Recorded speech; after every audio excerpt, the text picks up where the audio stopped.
All right. So you should have a ruler, a serrated rib, a red rib, a modeling tool, and a fettling knife. You'll also need to use slip. I'm going to put my slip off to the side, and I'm going to put my other tools off to the side. I'm going to grab my piece from yesterday or Tuesday and unroll it. I need 2 coils today, and I need my coil cylinder. Here's my cylinder, and I'm going to grab 2 coils. The other coil can get wrapped up today.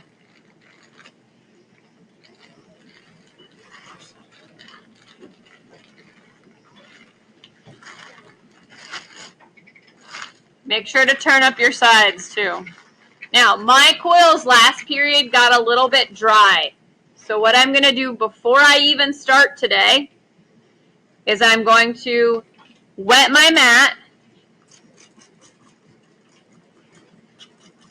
and I'm going to roll my coils through the wet part of my mat just to get them a little more rehydrated because they did get a little bit dry over that one day.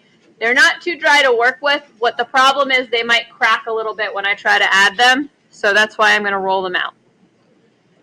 And I'm not really applying any pressure when I do this. I'm just doing it so that they're wet. And you can see already these are fine. They're not going to crack. I'm going to do the same thing to this other one. If your cylinder is a little dry, you can spray it now so that it'll be wet when it's time to work with it. My spray bottle's giving me a hard time.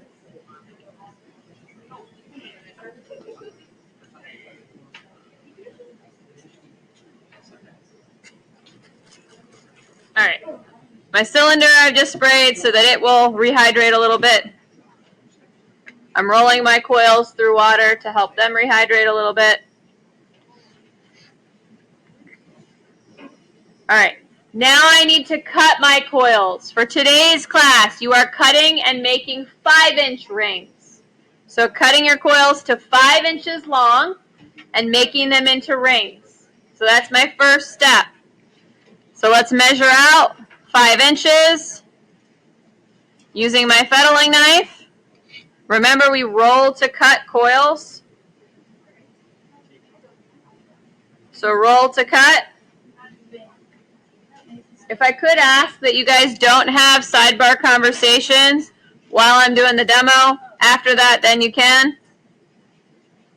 All right, rolling to cut my 5-inch coil.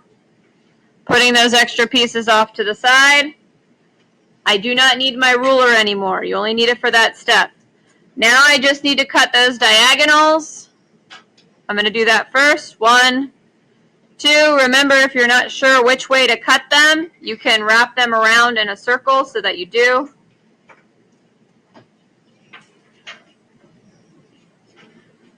I'm going to score both sides and slip.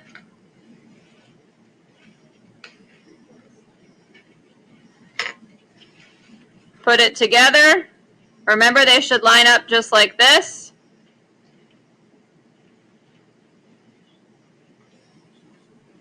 Blend it together. Now mine are starting to look like an oval just because they were kind of small.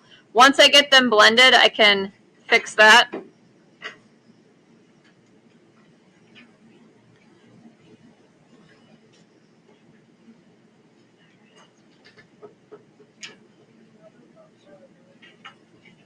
All right, one is done.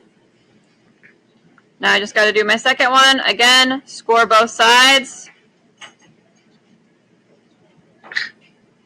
Slip. Put them together. Blend. And again, you can use your modeling tool or your finger, whatever you prefer. For today, this is what's working best for me.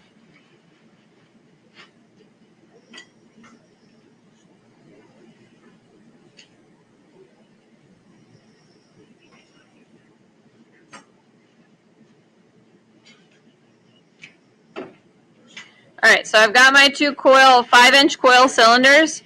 I'm going to add one to the top and one to the bottom. You'll notice that they are smaller than the last circle. They're pretty significantly smaller. So when you add them, one thing to note, you are scoring the inside edge of your cylinder. So you see that? The inside edge. That way, when this touches that spot, that's where I'm blending it together. I'm going to blend the outside edge of my 5-inch coil cylinder, or 5-inch coil ring. Then I'm going to slip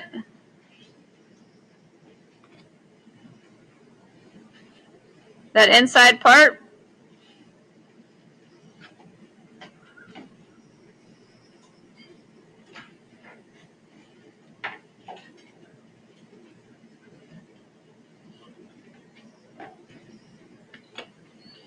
And I'm going to place it down in that section, pressing in to make sure it is solid. So it should look like this. You can see that it's centered on top. Then I'm going to use my modeling tool to blend down. And remember what we said last time about blending up. That's going to be my next step. So once I've blended down, and I've done that all the way around, I'm going to flip it, and I'm going to blend the other way.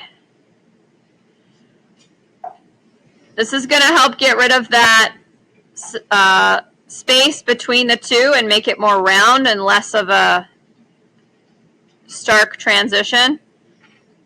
You want it to be a smooth transition. And you might have to blend both ways when you're finishing up. But you can see that I'm getting a smooth transition now. It's not so harsh.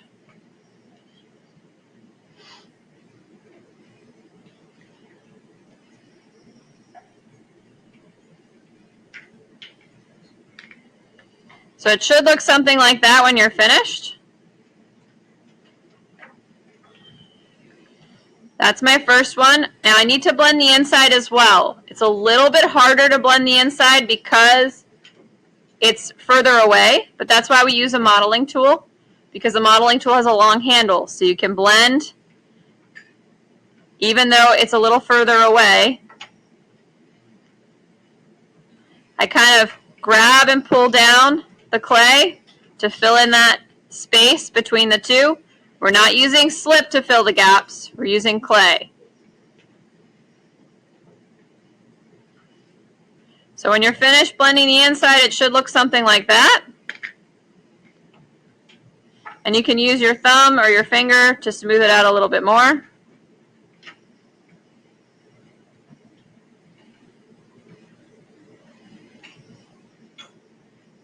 So that's a finished blend on the inside, finished blend on the outside. Now I'm adding my next coil. This time I'm adding the coil to the top. So it's going to go right here. So again, scoring the inside edge.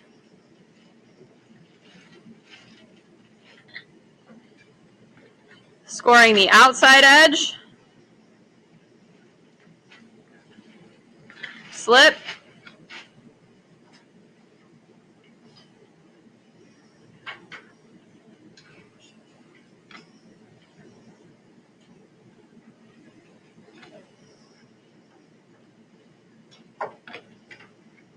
Put my little coil down.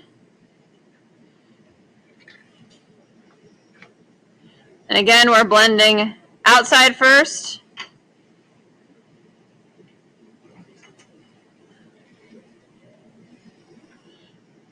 Then I'm blending the other way.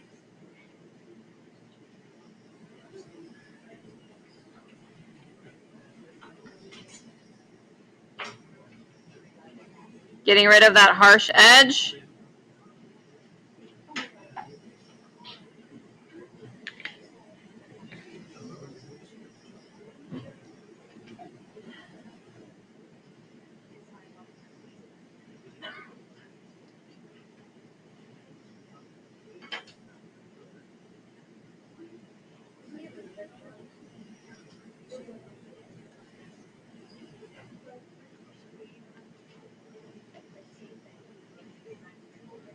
And you may find you're blending up and down.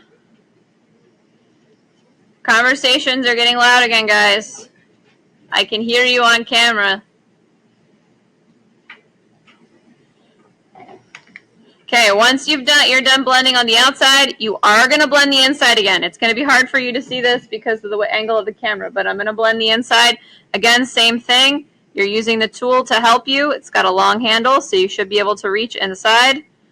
I usually blend first, and then I'll use my finger or my thumb to finish blending.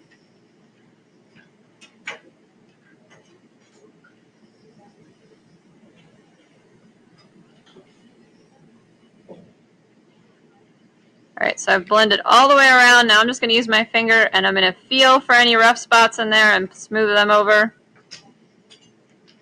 And the last step is to blend the whole thing or smooth the whole thing with a red rib. So red rib, smoothing out the outside. I'm going to do the top first, then I'm going to flip it over and do the bottom. You may have to clean off your red rib as you're smoothing.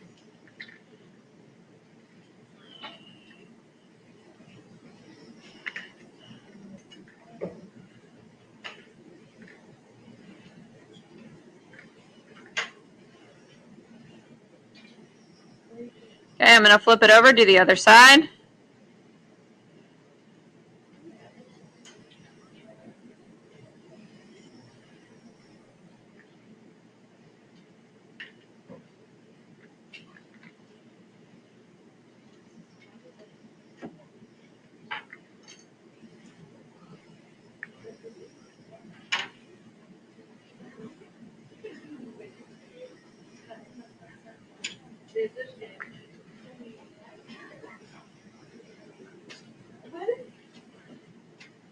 Okay, when you're all done, it should look something like this. The inside and the outside should be smoothed, and it should taper gently at the top and the bottom, like a little barrel. Now, I want to show you one more thing. Some of you are going to end up with really harsh edges between the coils. If that happens to you, mine doesn't really have that right now, but let's just say there is one right here. I can use the serrated rib. Everybody look up here real quick. I can use the serrated rib to smooth those sections. It's going to act like coarse sandpaper. So if you have a spot that's popping out a lot, you can use the serrated rib to scrape off some of that. Go back with the red rib and smooth it over. And it'll be more curved. If you're not sure how to do that, you can also ask me. I'll do a quick demo for you. But when you're done today, this is what you're submitting. Please take a look at the rubric before you submit. Make sure that yours fits the rubric.